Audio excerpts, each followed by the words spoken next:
Hello and welcome. The President travels to London for his routine medical checkup, gives marching orders to security operatives to fish out bandits and their sponsors.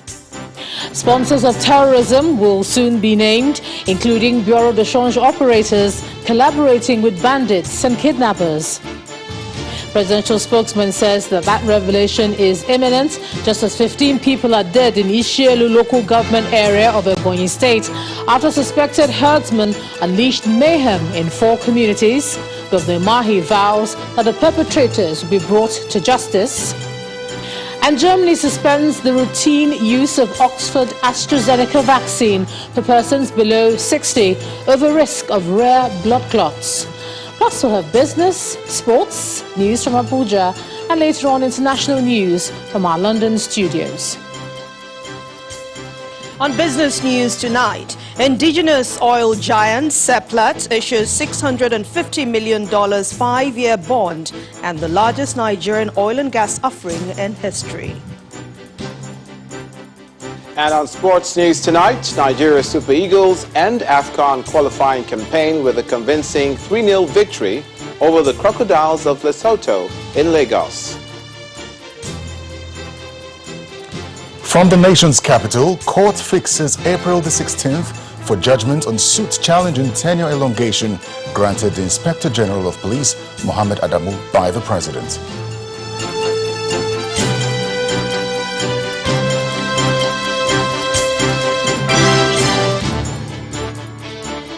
The President has arrived in London, the United Kingdom, where he is to undergo a routine medical checkup. Since assuming office, President Muhammadu Buhari has embarked on several medical trips to the UK to seek medical care. But he's not been to the UK since the outbreak of the COVID-19 pandemic. He's expected back in the country in the second week of April. Now, before his departure, the President met with service chiefs and ordered them to identify leaders of bandits and kidnappers and take them out to restore normalcy in the affected areas. Our State House correspondent Gloria Umezuki reports. Shortly before 10 a.m., service chiefs arrive for a security meeting in the council chamber. This meeting, chaired by President Muhammadu Buhari, is also attended by the Vice President, Professor Yemi Osinbajo, the National Security Advisor, and other heads of agencies. At a briefing afterwards, the National Security Advisor told State House correspondents that the President wants more proactive action from the military as he issues a strong directive. The President has made it very, very clear to both the intelligence and operational elements that their first assignment will be to identify the leaders of these bandits and kidnappers and take them out in order to restore confidence in those areas. Mr. President has said that he will no longer tolerate a situation whereby bandits and kidnappers are the ones dictating the pace and setting the tone. He further conveyed the President's displeasure over some persons who collaborate to undermine efforts of the federal government in Zamfara state. He is also aware of attempts by certain elements working in cahoots with all kinds of people in and out of the country to continue with exploiting the minefields, especially in Zamfara state. A ban has been placed on mining, and that ban has to be enforced. People have to comply with whatever the President has laid out. Earlier, the Chief of Defense Staff, General Lucky Irabo, relayed other directives from the President. What Mr. President said is that we must bring down the level of violence in the country within a few weeks to enable our farmers to go back to the farms. That is on course. I believe that before the rains come, you would have witnessed a downward trend in the violence across the country. And I'm sure that you will attest to the fact that the heightening operational engagement has has yielded positive results. This meeting holds a few hours before the president's departure to the United Kingdom for a routine medical checkup. President Muhammadu Buhari gave a set of directives to the service chiefs and heads of agencies, clearly aiming not just to douse tension in the land, but to infuse a significant sense of normalcy into the system in the coming days. From the presidential villa, Gloria Umezuke, Channels Television News. Meanwhile, the People's Democratic Party has criticized President Muhammadu Buhari over his frequent medical trips abroad, accusing him of destroying its legacies in the health sector. The party, in a statement by its spokesperson, Kola Ologbonyo, says President Buhari's routine medical checkup abroad is a direct indictment on his administration's failure to fix Nigeria's healthcare system. In his words, the PDP is disturbed that while Mr. President jets out for medical treatment in well-equipped hospitals abroad, our hospitals and medical personnel are in a very sorry situation, while millions of our compatriots suffer, with many dying on a daily basis from conditions that have simple medical solutions. The PDP adds that the highly rated State House Clinic has become so bad that the President cannot go there for his medical checkup. Meanwhile, the presidency is making some revelations on the issues of those funding terrorism and criminality in the country. The president's spokesperson, Mr. Garba Shehu, told Channels Television today that a number of arrests have been made and investigations reveal that bureau de change operators are used to fund some of the bandits and kidnappers. Mr. Shehu said the government will soon make public the names of those who are behind these acts. He was speaking earlier tonight in our political program, Politics Today. It's shocking to many Nigerians that places of worship and the farmland, farms are being places, are used as places where killers of policemen and naval officers and military are being harbored. This discovery is shocking, but this is going on all over the country as we speak to you now. The new service chiefs are working with the Inspector General of Police and the heads of the intelligence agencies, and there is a clear lead. As Governor Fayemi, who is the chairman of the Nigerian Governors, said 2 or 3 days ago, there is a clear lead, connection now established between kidnapping, banditry, and the terrorism in the country, especially in terms of financing. I'm not going to give you the numbers, but there are a number of people who are currently under arrest, who are handling money. Heroes the change that are facilitating money to terrorists. We have already worked with the United Arab Emirates. Convictions have been achieved of Nigerians who are transferring money to Boko Haram terrorists. And this is also happening domestically. And I tell you that by the time they finish this investigation, the shocking details would surprise many Nigerians. Are there links of some of these people that you have mentioned tonight that are political in nature? I don't want to say that because before you know it, opposite numbers in the PDP will pick this and say there is a witch hunt that is being launched. All I want to say is that the president is determined that there will be law and order and there will be punishment for crime in this country. Whoever involved, pray to God that you are not a politician. But if you happen to be one, it will not save you. And while the government continues to find solutions to the security challenges confronting the country, gunmen again killed at least 15 people in an attack on 4 villages in Ishelu local government area of Ebonyi State. The gunmen attacked the villages on Monday evening, shooting sporadically and killing the victims in different areas of the communities. They also set ablaze motorcycles belonging to the residents. Some of them who witnessed the attack give account of what happened. How will I know what caused it? There have not been a situation whereby we got into quagmire with them. We have been living peacefully. Suddenly, we wake up with this corpse as a gift. How many people you saw that were killed? Personally, when I counted, before I couldn't hold my emotion again, I counted and I got 16 in number. From the number gathered, it's more than 15. Do you understand? Because from the countings, it's 16 in number plus maybe some that are still in the bush. Because what do you think that really caused this? Now, the cause is what we cannot even tell. Do you understand? Because they are leaving this place without any kind of prior information. That means they have a kind of ulterior motive. Okay. Because when we had a little listed, the coordinator, being Rashidi by name, said that before leaving here, that he will make this community to share tears. And I believe this is the tears. Okay. Then now we are only talking about the dead. But there are some females that are coming back from the market. That we know we don't even have their whereabouts now. We don't know their whereabouts. Women. That means they must have taken them. Then we are the ones destroying crops. Okay. Do you understand? We sanctioned them. Okay. But now coming back, maybe are you rating cow in respect of human being? Let me tell you, one thing you should understand. The one thing there is just that I urge the governor to know what to do about it. Meanwhile, Governor Dave Umahi has visited some of the villages where he condemned the attacks in strong terms. He gave the people the assurance of the government to do all within its powers to bring the perpetrators to justice.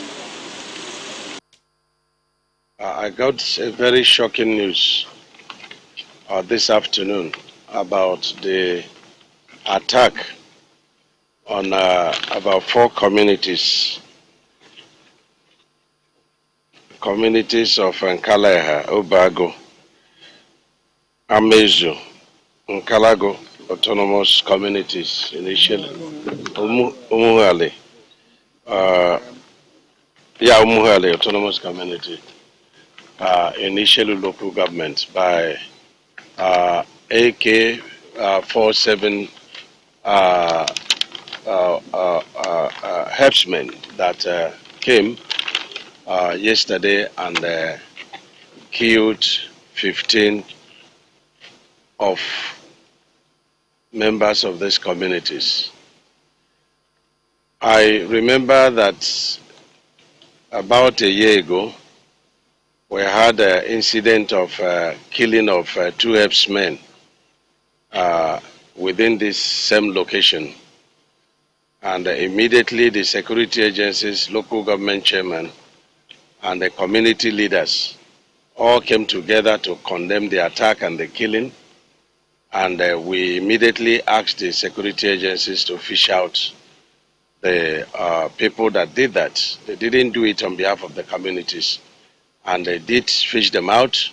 And as we talked, they are standing trial in Ebonyi State. And the community and the government and security agencies appeased the herdsmen and made peace with them. And so it is very shocking that overnight, all the herdsmen in Ishelu local government vacated Ishelu local government, which means that the local herdsmen are part of the conspiracy of the killing of our people. They vacated despite all the efforts that my government, governors of Southeast and security agencies have been making to give them full protection, not only in the Ebonyi State, but the entire Southeast. We feel so sad that this kind of thing should happen to Ebonyi State. We feel so worried for our country, Nigeria.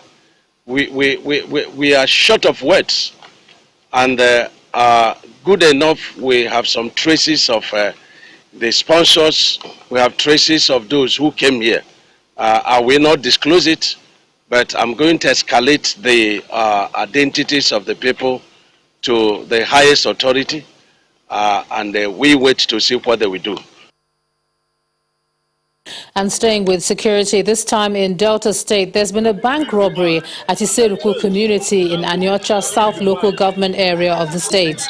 Channels Television's correspondent gathered that the gunmen attacked the commercial bank earlier today, shooting sporadically before breaking into the facility. Another eyewitness says the gunmen also attacked a nearby police station where 3 persons were shot dead. The Delta State Police Command is yet to comment on the incident.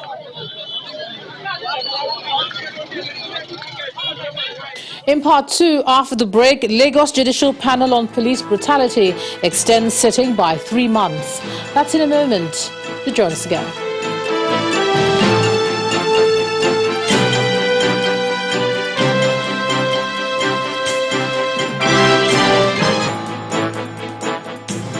Welcome back. If you've just joined us, you're watching the news at 10 on Channels Television, live from Lagos. A reminder of our top stories.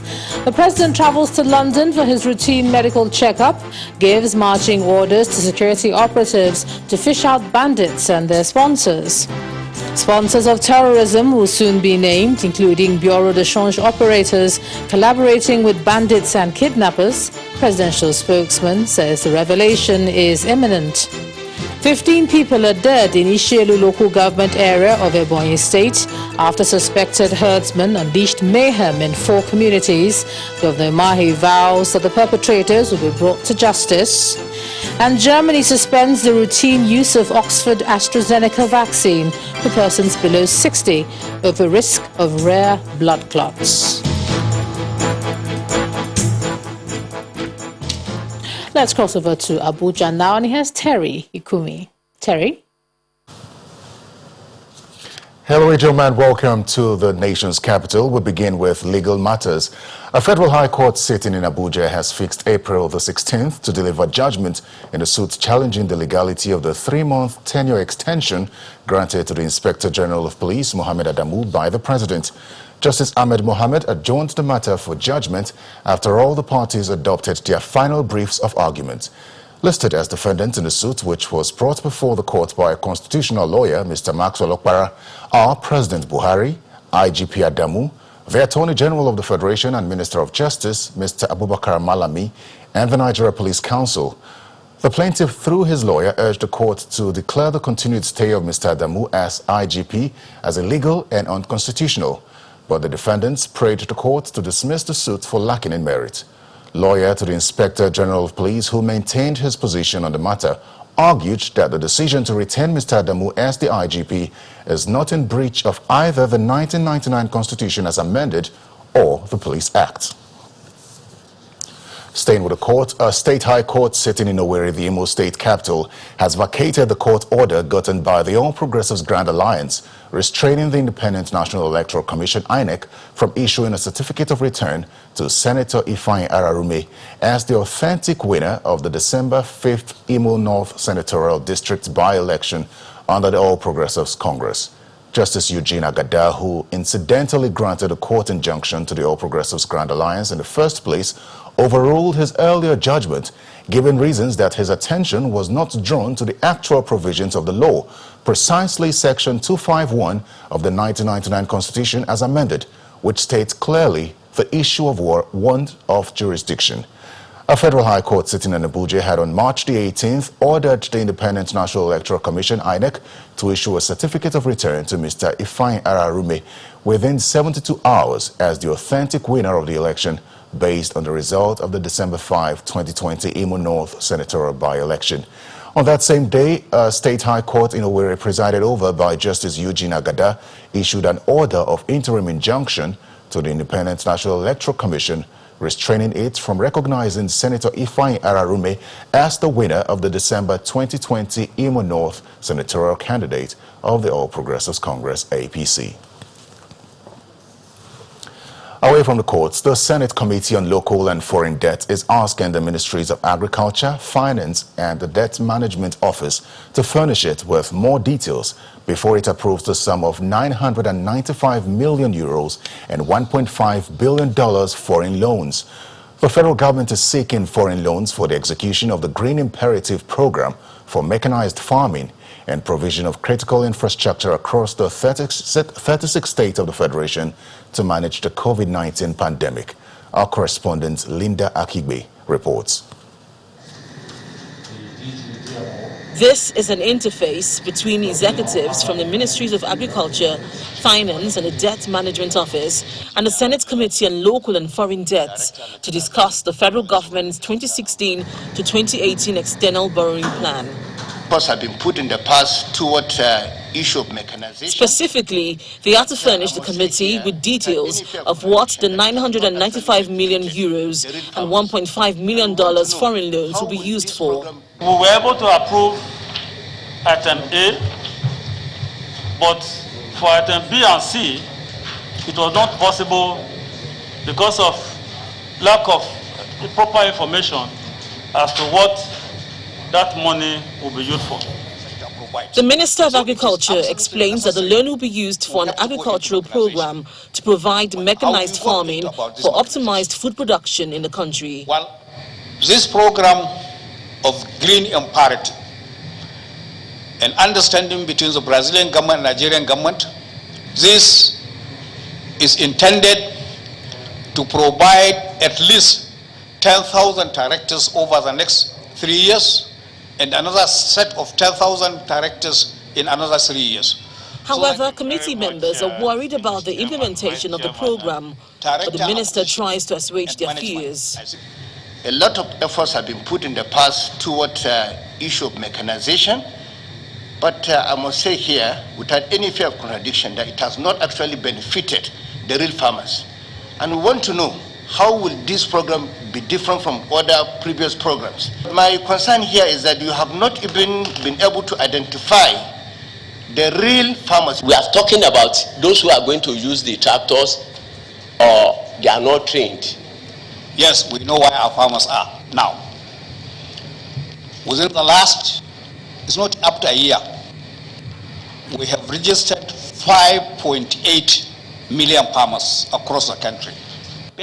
On the $1.5 billion loan being sought for the 36 states government and the Federal Capital Territory for infrastructure to manage the COVID-19 pandemic, the committee chairman asked the Director General of the Debt Management Office to furnish them with the documents relating to the credit worthiness of the states. The Minister of Agriculture is also to provide the committee with details of the planned execution of the Green Imperative program, which the loan is sought for. Linda Akibe, Channels Television News. The first Teachers Professional Development Center in Nigeria, sited in Owa-Oyibo, in Ika Northeast, built and equipped by the Delta State government, has been inaugurated. The center was inaugurated by the Abia State Governor, Dr. Okezie Ikpeazu, who applauded Governor Ifeanyi Okowa for investing huge resources into education and other sectors that had turned the state around for the better. The process is done and dusted. But it is every governor in Nigeria in the class of 2015 to 2023 will do roads, do hospitals, and do other things. Those are the things I regard as things that are pedestrian in governance. Of what use will it be if we do all the beautiful roads in Delta and the roads are used by poor, ordinary people? So for you to speak to governance in the 21st century, you must find a way to groom a prosperous society that will use the good infrastructure that you are putting in place. Governor Okowa has just sowed a seed today. And I want to add to a few things he has just mentioned to you. There is no shortcut to success apart from hard work. It is another major step forward in our march towards building a new generation of small business owners in Delta State. Less than a week ago, precisely 6 days ago, we empowered 437 young ladies between the ages of 18 and 30 with various starter packs to commence their businesses after their training. That was by the Girl Child Empowerment Unit of the government. Today we are resourcing 776 young men and women under our rural youth skill acquisition program, RISER. I commend the Honorable Commissioner for Youth Development, the trainers, and administrative staff for the successful conclusion of this first cycle of the RISER program. I trust that you will use the lessons learned therefrom to fine-tune all other gray areas as we continue our march towards a more prosperous and stronger Delta. As I've always done with each graduating set of our entrepreneurship development programs, I would like to leave some tips for today's graduates. My first advice to you today is to make up your mind that you will succeed.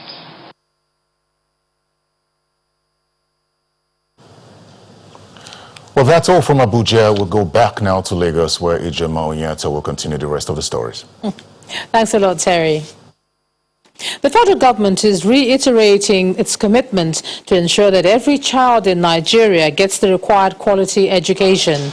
At the second meeting of the National Steering Committee on Alternate School Program in Abuja, the convener of the meeting and Minister of Humanitarian Affairs, Disaster Management and Social Development, Hajia Sadia Umar Farouk, explains that the federal government is strengthening the mechanisms that will deliver on the concept of alternate school program.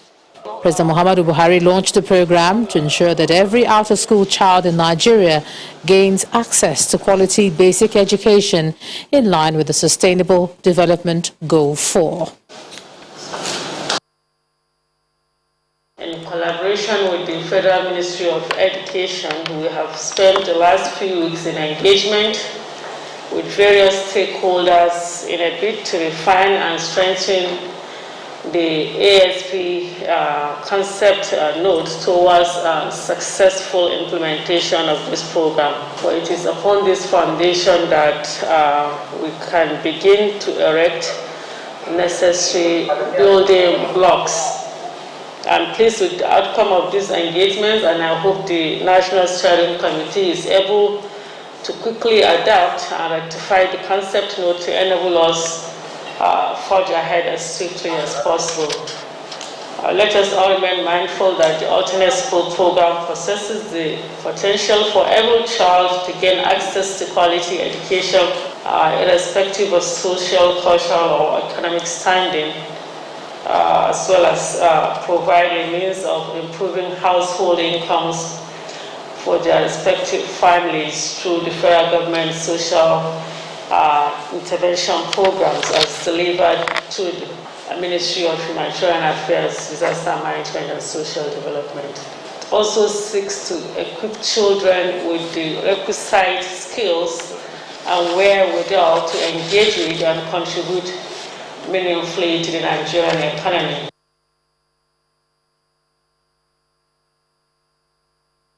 When the news at 10 returns, indigenous oil giant Seplat issues $650 million 5-year bond on the Nigerian Stock Exchange and the London Stock Exchange, the largest Nigerian oil and gas offering in history. And that'll be on Business News. Please join us again.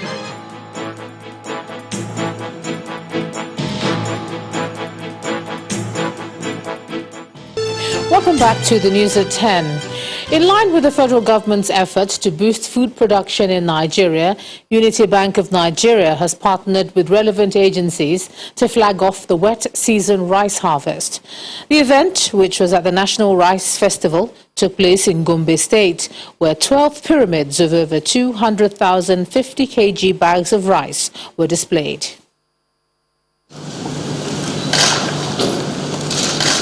One area that the President Muhammadu Buhari-led administration can boast of significant development is agriculture. The last few months have seen the government move from state to celebrate the successes recorded in rice production.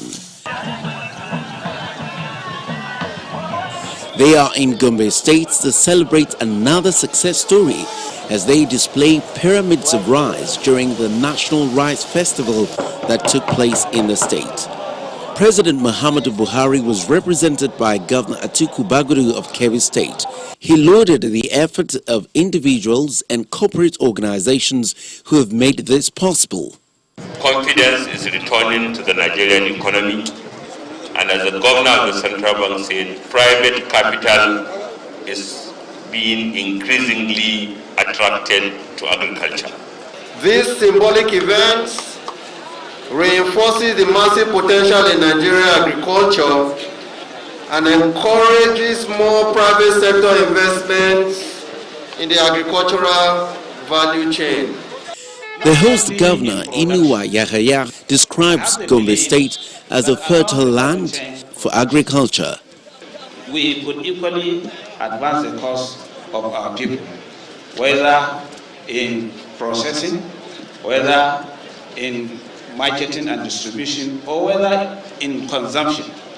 With a population of close to 3.2 million people, Gombe has the numbers. Historically known for financing agricultural activities and contributing to erecting food pyramids in the country, Unity Bank has partnered with relevant stakeholders to make this lofty dream a reality. We are one of the key stakeholders. The CBN as an institution is a fund provider, but we are the enablers in terms of collecting the money from the CBN and then doing the due diligence and pass it on for the benefit of the smallholder farmers. We've taken part in Kebbi, we've taken part in Niger State as well. All this is efforts put together by the bank.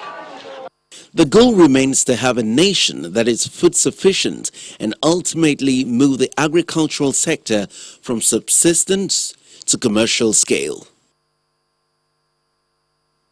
3 lucky consumers have emerged grand prize winners in the Budweiser Smooth Kickoff promo and have been presented with brand new Mercedes-Benz cars. At the presentation in Lagos, which spanned 2 days, the grand prize winners Oluwadamilola Oyeleke, Emmanuel Effiong and Udochukwu Uswago could not contain their joy. The Budweiser brand, a product of International Breweries PLC, is the official beer of La Liga and the EPL. Brand new Mercedes-Benz cars. Visa reward for loyalty by Budweiser to 3 lucky consumers of the brand. Put your hands together for Emmanuel Effiong. Put your hands together for him, ladies and gentlemen. Congratulations. Oluwadamilola Adeleke, Emmanuel Effiong and Udochukwu Oswago participated in the Budweiser Smooth Kickoff promo, which ran from November 2020 to early January 2021. But for us, in spite of being a global brand and a global company, we are very passionate about our consumers right here in Nigeria and super connected to them. I'm super excited that we could get winners out of Nigeria, winning different football-related prizes like the PS5 games, free beer, airtime, and the grand climax of it has been these beautiful cars we've presented today. Thank you, sir.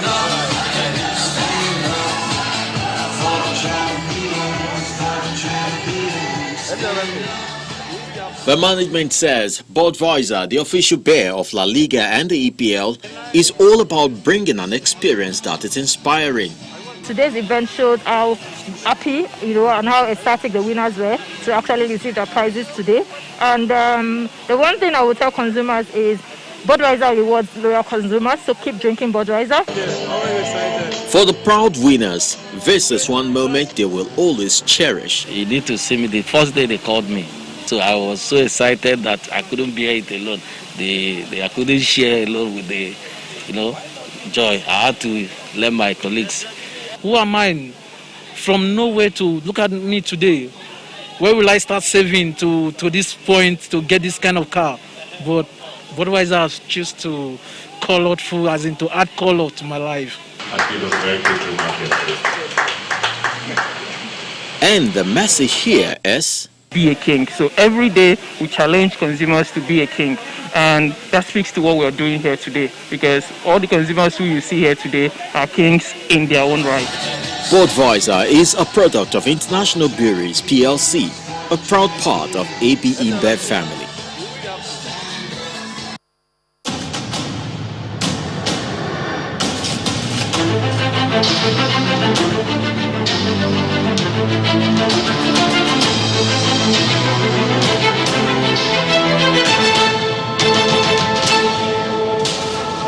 The tenure of the Lagos State Judicial Panel on Restitution for for victims of SARS and related abuses and other matters has been extended for another 3 months. The chairman of the panel, Justice Doris Okuobi, stated this while hearing cases slated for the day. This means that the panel will now sit beyond the initial April 19th deadline, with a new deadline fixed for July the 19th.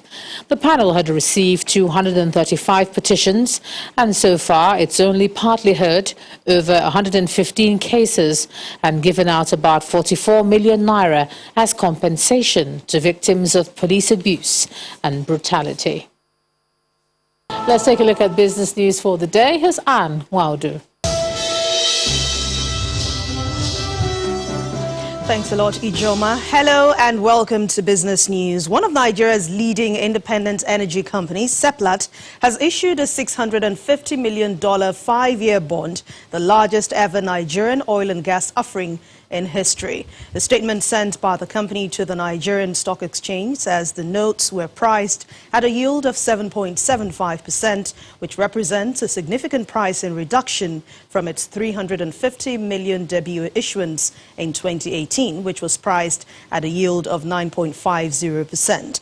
The company also says the offering was well oversubscribed, with demand from 120 global investors for more than 20 countries around the world, resulting in a final overbook in excess of $1.1 billion. The company also adds that the success subscription shows confidence by the international market in Nigeria's oil and gas sector in particular, as well as the economy. The federal government has been speaking about plans to extend the establishment of the national micro, small and medium enterprise clinics to other states in the country within the next 1 year.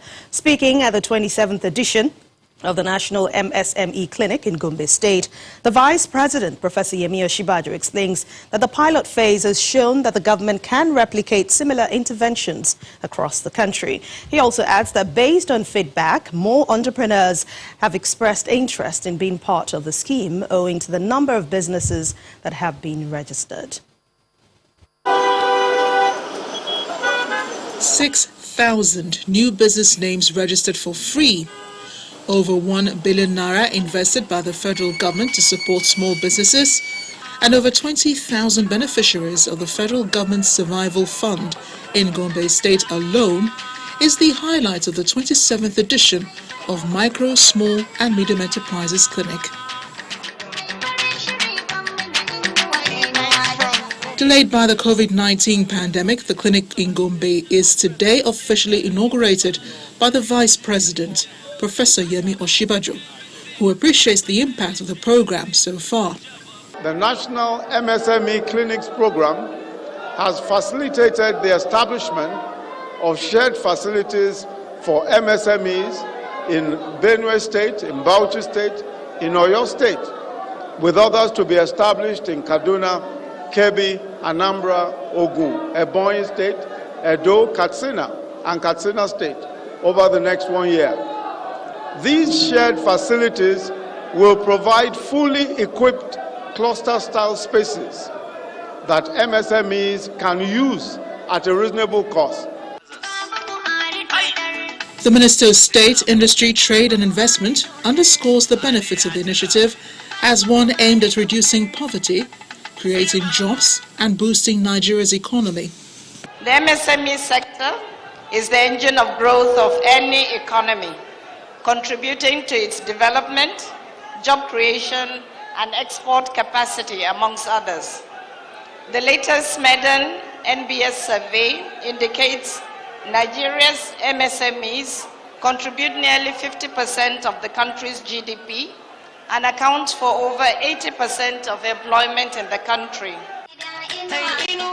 Governor Inuwa Yahaya sees this as a great opportunity for youth development in view of his administration's commitment in complementing federal government's efforts through various initiatives and state legislation. The federal government, under our able leader, Mr. President Muhammadu Buhari, GCFR, for its commitment to improving the living standards of our people by creating opportunities in all aspects of human endeavor. Earlier, the Vice President inspected the state's industrial hub and paid homage to the Emir of Gombe. To present his remarks, Your Excellency, on behalf of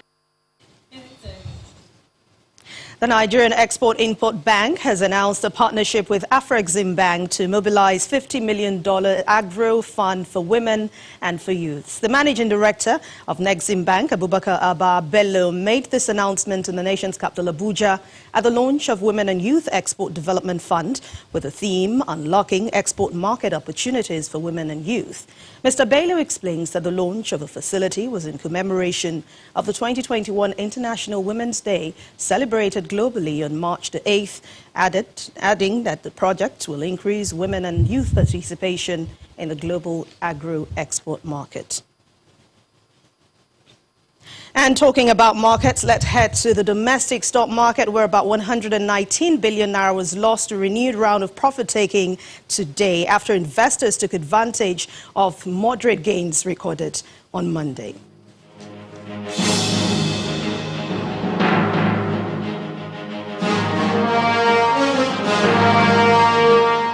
Hello and welcome to the Stock Market Report. I'm Uvie Bikomo. The bulls' appearance at the local bourse yesterday appeared to be short-lived as the market took a different turn today. The bear rode in on the back of Dangote Cement as the stock fell 4.02%, dragging the industrial goods sector by almost 2%. At the sound of the closing gong, the all-share index, which was in the green at intraday, ended Tuesday's session negative by more than 0.5%. Looking at the activity chart, we see that volume, value, and deals traded today were much lower compared to the previous day's close. The trio of Union Bank, Courtville Business Solutions, and GT Bank were the most traded for the day. The market is quite unpredictable, and so we can only watch and see how events play out. That's the Stock Market Report for today. I'm Uvie Bikomo. And that's Business News Tonight. Thank you for watching. I'm Anne Nwawadu. It's back to you, Joma. Thanks a lot, Anne. Still ahead on the news at 10, Germany suspends routine use of Oxford AstraZeneca vaccine for people below 60 over risk of rare blood clots. And more from our London studio in Around the World in 5. Please stay with us.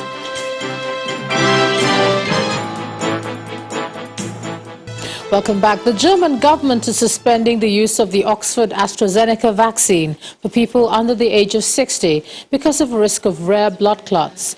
And this is after the country's medicine regulator found 31 cases of a type of rare blood clot among nearly 2.7 million people who had received the vaccine in Germany.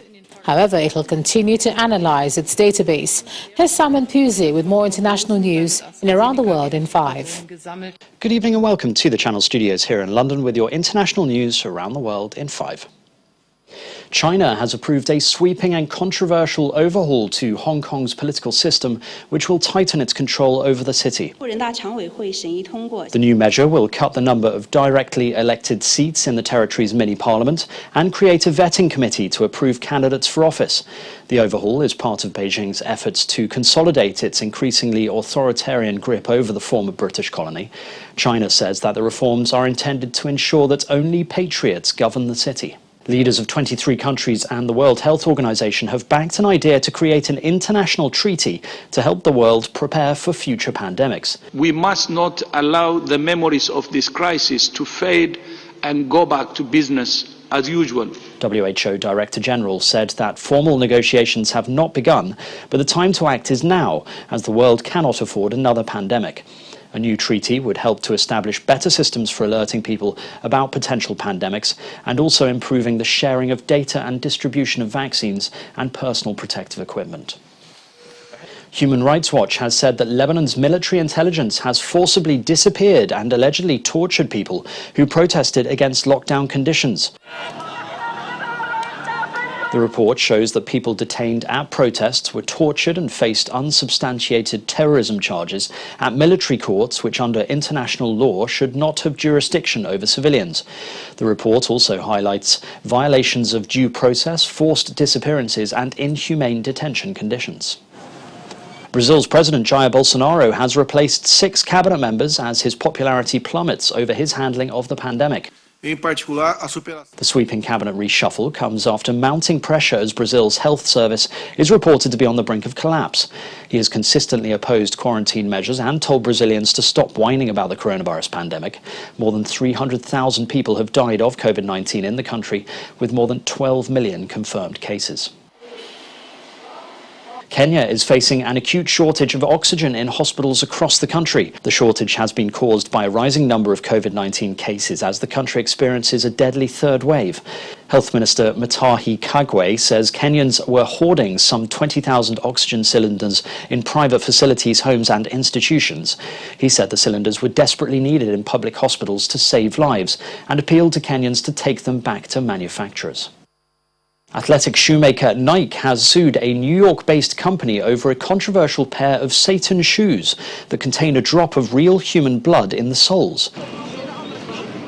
Nike claims trademark infringement as the trainers, which feature an inverted cross, a pentagram and the words Luke 10:18, were made using modified Nike Air Max 97s. The Brooklyn Art Collective has released 666 pairs of the shoes in collaboration with rapper Lil Nas X and says they sold out in less than a minute. And finally, Russians have invented a new sport which combines elements of basketball, wrestling and rugby. Called rugball, creators hope it will go mainstream after a sudden surge of public attention. Despite some similarities with basketball, rugball requires different training as the players are allowed to wrestle for the ball much more. Each year, the Russian Rugball Federation holds a championship where about 8 to 9 teams from different regions compete. And that's your international news around the world in 5. Now back to the Channel Studios in Lagos. Thank you, Simon. One more security story. A Reverend Father of the Catholic Church has been kidnapped by gunmen in Kaduna State. The incident comes barely 4 days after 8 members of the Redeemed Christian Church of God were abducted by bandits in Kachia local government of the state. Although police authorities are yet to confirm the latest incident, the Director of Communication of the Catholic Archdiocese of Kaduna, Reverend Father Stephen Onyema, told Channels Television that the Reverend Father, Anthony Dawa, was abducted alongside the wife of a catechist at Dogon Kurumi village in Kagarko local government area of Kaduna State. Sports, here's Olumide Macaulay.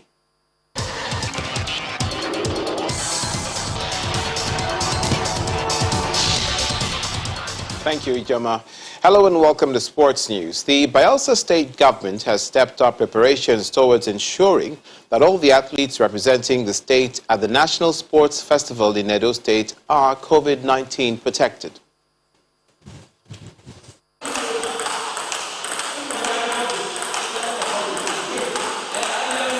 Athletes are intensifying preparations for the 20th National Sports Festival in Benin City, Edo State.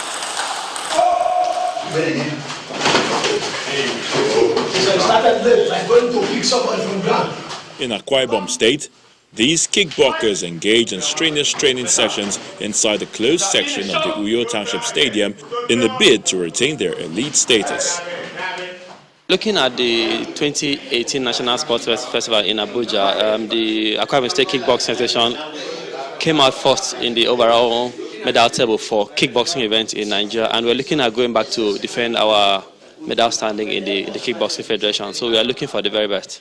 One of the guidelines listed by the Federal Ministry of Youth and Sports Development for participation in the festival is evidence of COVID-19 vaccination.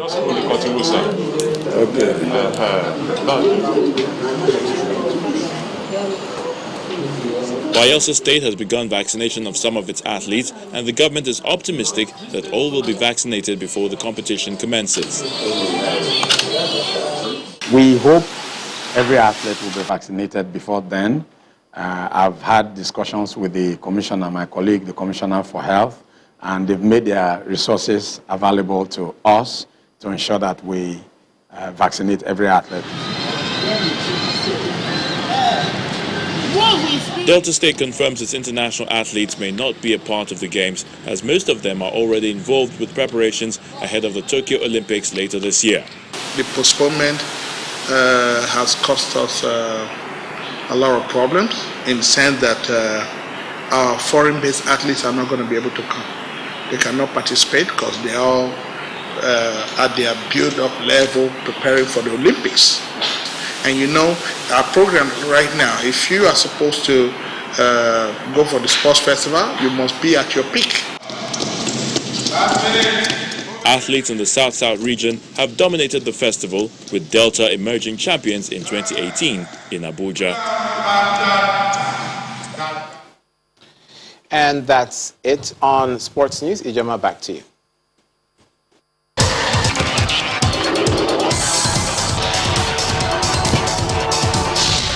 Thanks a lot, Olumide. And the main news again. President Muhammadu Buhari gave marching orders to the service chiefs to fish out bandit leaders and their sponsors. The president gave the directive when he met with the service chiefs in Abuja before departing for London for a routine medical check. Also today, the presidency said it will soon release the names of Nigerians and bureau de change operators sponsoring terrorism, banditry and kidnapping in the country. And of course, 15 people were killed today in Ishelu local government area of Ebonyi state as well, after suspected herdsmen unleashed mayhem in 4 communities. The governor said the perpetrators have been identified and will soon be brought to justice. Well, that's the news at 10 tonight. Thanks a lot for staying with us. I'm Ijoma Unyato. Good night.